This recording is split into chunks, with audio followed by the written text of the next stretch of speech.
And so what I want to do is thank you, Lucinda, and thank you for the work that you're doing. And on that, we're going to flip to the other side. And what we wanted to do with this next panel is assemble a pretty kick-ass group of customer representation. And so I'm going to ask them to come up. But you see, many of you know John Minns, New South Wales Property Services Commissioner, and Rainbow Connection, as you might have seen right there. I definitely feel a little upstaged with that. It was great to see. Kate Melrose, Propelle, and a bunch of different amazing profit and non-profit causes she's pursued the last few decades. Many of you would have heard of her. Sadhana, who was Telstra Businesswoman of the Year a few years ago, leads up REIP, the Real Estate Institute, and a wonderful portal and source of data there, as well as Jacob Caine, the REIV Director, and many of you have seen him speak. Congratulations to these folks, and thank you guys for coming on board.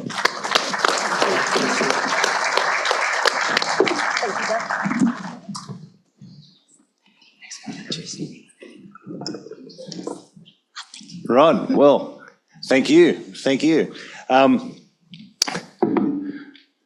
Why should I trust you, and how can you help me? We've got a very strongly opinionated panel here today, which is a very good thing. This is a group of three people who exhausted me when I started to have a look at some of the things they're achieving, but also their history and level of leadership in the market has been extraordinary. I probably won't introduce you all individually because John's just done that for us. So thank you. We can probably get into a little bit more content. But today's panel, I think the greatest opportunity here is to be talking to people who actually go out and buy Proptech and to find some clues, to answer the question, not just, why will they listen to you in the first place, but why will adoption happen, and why will a business stick with a Proptech through the good times and the bad times and otherwise. And I think this is actually a pretty important thing to many of our people here. So on that basis, I think if it's all right with you, I'm just going to kick into a little bit of content and just see where some of those opinions land. And I probably just want to start with the relationship with Proptechs. So that concept of do we have a provider here? Do we have a partner here? What does that look like? Does the Proptech that we're dealing with actually understand what we're going through? I was wondering, Sadhana, maybe if I can talk to you initially. Just some of your experiences in terms of adopting Proptech in a business and the things that have worked and the things that haven't. How did I know you were going to ask me that question, John? Because I told you. Yeah. I think it's a really, really good question. And I think, 10 years ago, if we had looked at this question, we would have gone, the Proptechs are providers and they build a product, solves one problem in my business, and I use it, everybody uses it, and life goes on, I think today we live in a world where we want Proptech businesses to be our partners, and there's a real big difference. And for me, a partner is someone who is invested in my business just as much as I'm invested in my business. So has a conversation with me around how do we do better to make your business run better? How do we make you more profitable? How do we give you more efficiency? How do we make you more productive? How do we provide better customer service with you? Because at the end of the day, real estate has always been a cottage industry. We've always been very fragmented, and there's a lot of leaders within the industry now who are working very hard to shift away from the fragmentation. And there's a whole bunch of reasons why we are fragmented, from the way we're structured, from, the laws around the country to how we operate, and, it's a whole bunch of reasons. But what we want to move into is where the Proptech doesn't continue to fragment us as well. Because from my perspective as a real estate business, I want to have one view of the customer. I want to be able to have high levels of efficiency in a market where I've got declining profitability because my margins are decreasing, my costs are going up. I want to be able to have high levels of customer service where customer demands are higher than ever before, but I don't want to spend more money to be able to service them. So, if I look at an average business, we may have 14, 15 different products that plug into our systems to make us operate in some level of efficiency. but I pay for every single one of that. If I look at property management, on average, I make $100 a property per month, but I might spend 20, 30, 40% of that to actually manage that one property. So when I talk about high levels of efficiency, it's on both ends. How do I reduce the cost for my Proptech providers and increase my margins within a business? So I think it's a very broad view of the world that we're going towards in the future. And we've got to have very close symbiotic relationships and partnerships with Proptech providers who themselves integrate. And I'll finish on this. You know, one of my frustrations always has been if I change software providers, it is an absolute nightmare for me to take my data and move it somewhere else. Well, here's the news. It's actually my data. And I should be, as a business owner, be able to move that seamlessly and easily from one provider to the next. But I can't do that. And that causes a whole range of issues.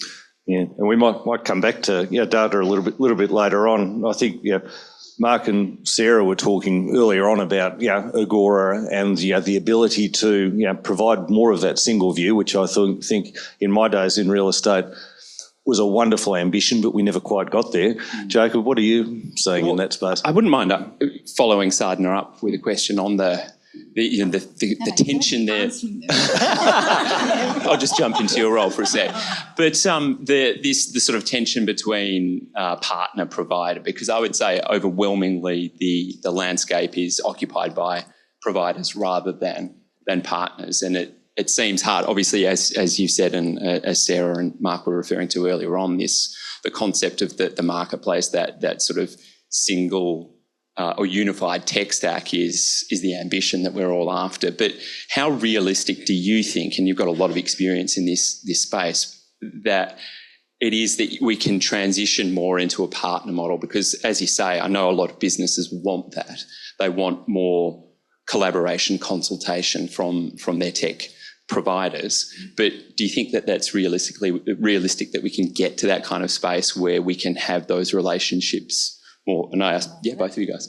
Look, it's interesting. Partnerships are a two-way conversation, and I think we started this morning, and there was lots of conversation from Steve, etc., that property and tech is about people. People connect through conversation, and I look from my lens, having worked in a lot of ASX property organisations, and I was in a board meeting on Tuesday with a large organisation. The partnership's two-way. I also see a lot of property organisations who see their tech provider not as a partner, and they themselves are not a good partner. I've sat in board meetings trying to assess a tender around providers that's taken 18 months. The distraction to BAU in a fast-growing business and the time and resource that it took out for the sector experts from growing the bottom line, the margins, the business growth was enormous. And a lot of that goes to the point you just made. The inability that is somewhat built into being able to lift and shift your data seamlessly. I think the growth, and it's great, of the inch wide, mile deep thematic, and you've got boards sitting there and, a lot of older grey hair amongst the board members, but seriously, they've just seen a barrage of brands, needs, customers, cost cutting.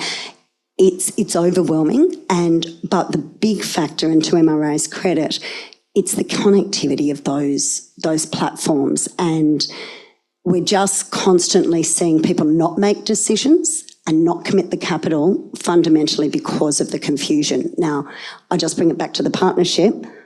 Really good, honest conversations that take the time from the provider to understand the pain points of the business and to really understand.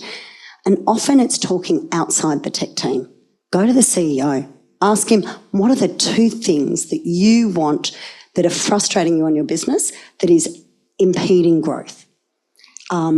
Go to the end user, because again, it's about people. No point implementing a tech stack or a tech application if your frontline users are not on board. If they're not on the train, you're not going to get there. So I just say it's about partnership, but I think it's two sides. I think industry's got to get a lot better at being a good partner.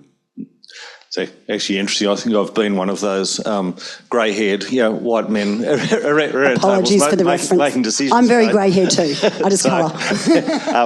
But It is, yeah, and always been incredibly interesting. This is ultimately about performance, isn't it? But it's not about performance of the technology. It's about performance of the business and the people within the business.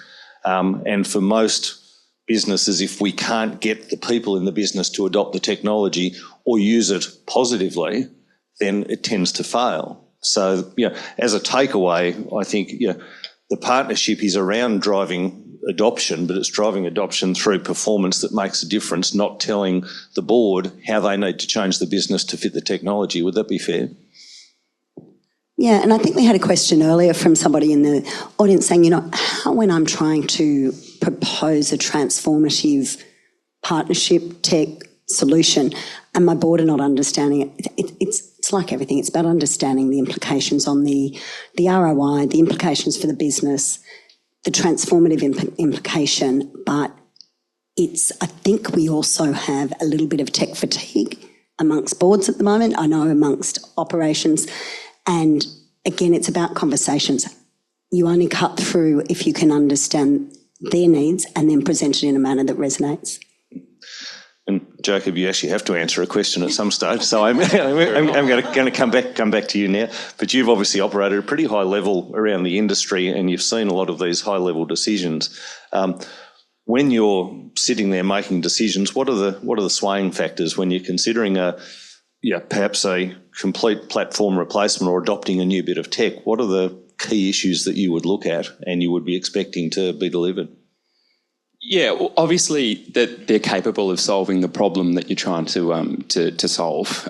There's been in recent years a number of platforms that have come out that have massively overpromised and radically underdelivered in terms of what the service or product that they're promoting is, and being confident, I suppose, that the solution in front of you is actually a solution. It's got to work within the whole system architecture as well. We've spoken at length about the increasingly complex and large tech stacks that relatively unsophisticated businesses are having to navigate. That's the brutal reality of this, is that the average real estate company doesn't have a CTO, it doesn't have a head tech person within the organisation.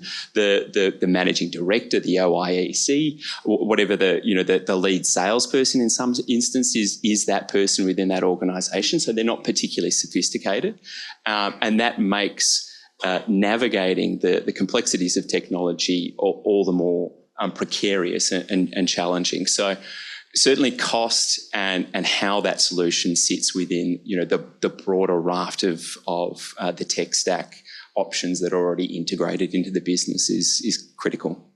Yeah. Can I just jump in there from a different perspective as well? And I'll talk from a Proptech perspective, for example, even though I'm not technically from that space. But, I've been to conference after conference after conference where we have real estate people at these conferences, and you guys spend a lot of money with having stands to show your products off, to say, hey, this is how we're going to change your world. And the industry traditionally has never liked change. And so I don't know how many times people will come, they'll get their stamp done, and then they'll go off and you'll never hear from them again. And a lot of you are nodding your heads at me right now. And I think we've come to a point now where the industry needs to change, it needs to move forward, and our prop techs need to help us do that. But there has to be a world that we can find where we work collectively together. Having a stand at a conference and handing out forms that people stamp, I think we've got to go beyond that. I don't have an answer, but what I'm saying is that within your organisation and our organisations, there has to be a way that we can find a better way to work forward to actually have our offices adopt the great products that are out there in a much faster and better way than it's being done right now.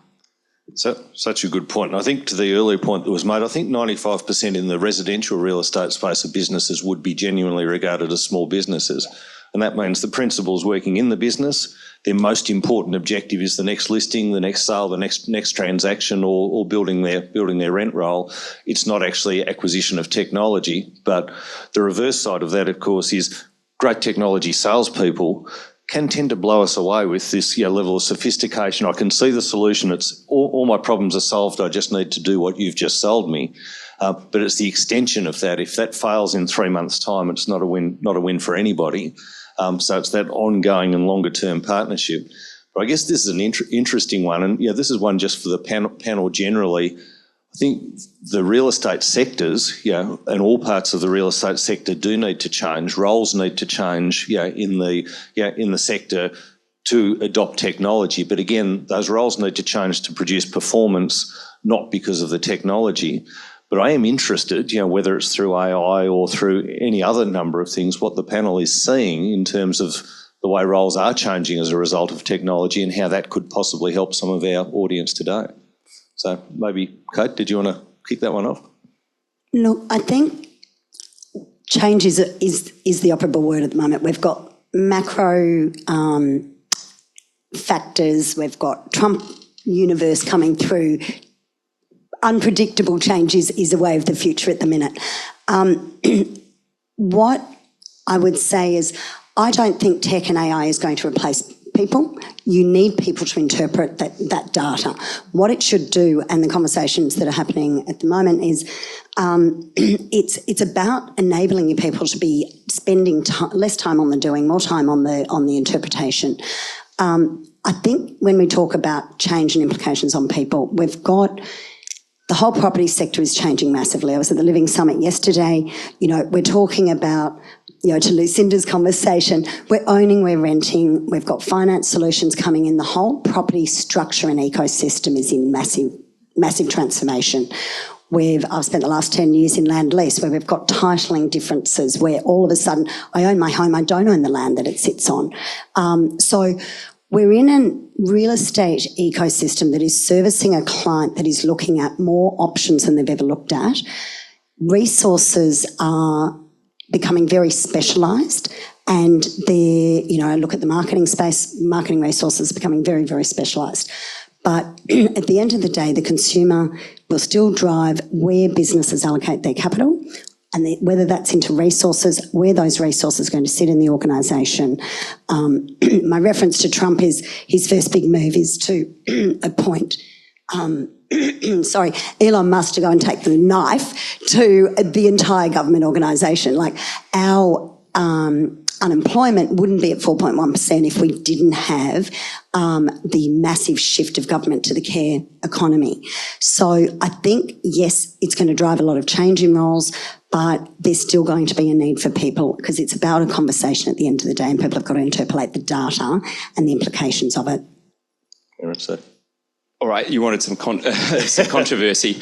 I'll take the contrary view and think that I can absolutely see a world where the role of humans within property is, if not completely evaporated, but massively reduced. Such a tangible asset. Do you see that people will still buy an asset without actually looking at it? I think absolutely everything in terms of the way the world is trending with regards to acquisition of any product or service points to that inevitability. There's barriers at the moment, and it's mainly because the tech hasn't gotten to a point at which it can replace the human element in property transactions. But I can see the early stages of that already, right? We talk about, all of you guys would have these conversations when you're going out to sell your products to real estate businesses, this isn't replacement, it's augmentation, right? And Sarah and Mark touched on this earlier on in terms of the way that the sector has become more complex in terms of the needs of clients, the legislative environment, and all of the products and services that are part of that ecosystem. But two things can be true at the same time. What tech solutions so far have provided to your average property manager or salesperson is an ability to take their foot off the pedal and do less. We haven't seen portfolio sizes increase. We haven't seen GCI increase at the levels that the solutions that are currently available should have translated into. And that's not just a more complex environment. That's people going, I don't have to do as much anymore. That's the brutal reality of it. And what that translates into then is that as incrementally the tech continues to evolve and offer solutions to different disparate little duties that each of these people need to do within their workflow or whatever their role is, that tech will continue to do an adequate job, and then it will evolve into a good job and then a better job of doing it. It'll be quicker, it'll be more efficient, and ultimately that's what consumers want, right? We're seeing a disintermediation, right, between salespeople and the product and the consumer, right? The shortest journey that can be is what people want. They don't want to walk into shops anymore and have a conversation with a salesperson. They want to get it online, and if it doesn't fit, they'll return it. If it doesn't work properly, they'll return it until they find what's right. And I suspect that's maybe not tomorrow, not next year, but that's the future of the property industry. The goal is ultimately... Don't quote me on that. Is this being recorded? The goal's ultimately to solve for the 3 X's, isn't it? Where X is experience, and if we don't get client experience right, we don't get user experience right, we don't get employee experience right, then we are not moving forward at all, as a sector. And the real estate sector is typically a legacy sector in many ways because of the complexity of transactions. So solving for experience is one of the critical issues for technology. And I agree, as a general rule, we haven't done that as well as we could so far. Sadhana, I just know you'd have a bit to add to that. Can I just throw an extra little bit in for you? Because we haven't actually had the data conversation. This is a really critical thing for REIP. The issue around data, data ownership and other things. So perhaps just as part of responding to that, because we're running a little bit out of time, I understand from the signs that are being waved at the moment. I'd love to hear from you on data ownership and the way it looks in the future. Just to finish off on the earlier question, I actually don't think technology will replace us. I think technology is an enabler for us, particularly when you're looking at houses, which is such an emotional purchase for people. But I think the technology has to be an enabler to make us more efficient, to do more in less time, for less money, and provide better service. I mean, if you want to, for me, that's as simple as that, really. That's what I want my tech stack to do for me, the cheapest possible price point. That's what I want it to do. In terms of the data piece... It's easy, everyone. So easy to do, right? In terms of the data piece, I mean, Real Estate Industry Partners' whole mandate is around industry data. And without going, I've only got 30 seconds left, but the reality around this is for years and years and years, our industry has given the data away for free to portals and to Proptech providers. And what does the industry get back in return? We get to buy products and we get to buy leads and we get to buy a whole range of insights, etc., from the providers that we've given the data to. And I think we need to move into a world where there is an understanding of where that source of that data came from. Because, especially when we're moving into the world where we're looking at the types of houses that we have, are they, efficient, with levels of efficiency, all that sort of stuff. The agent or the property manager is the one collecting the data for that chain to be completed all the way to the end. And we have to move into a world where the industry has the rights over the data to enable Proptechs and portals to use it with an ability to get a return on that data or the investment that's being made from that data, because the ultimate seller, whether it's the portal or the Proptech, should actually somehow or the other reward the source of that data, which is the industry. The industry has to take responsibility for that, because for years we haven't collaborated, we haven't worked together, we've given everything away for free. So from a REIP perspective, it's how do we work within a less fragmented industry to collaborate, to work together with Proptech providers and portals to say the source of the data actually comes from us. Without us, nobody has anything. No industries exist, actually. So how do we work together to make sure that as this data is monetised and used, the industry gets something back in return? Because I think that's fair. I have nothing to add, Your Honour. Can I just simply recognise that, with my Proptech hat on, these are 3 industry leaders who I would be talking to if I wanted to understand what it is that I actually need to be able to do, understand and achieve in order to be successful. Absolutely worth listening to customers, but also absolutely worth listening to people with high opinions. Can I thank our wonderful panel, Kate, Sadhana and Jacob. Been very much appreciated.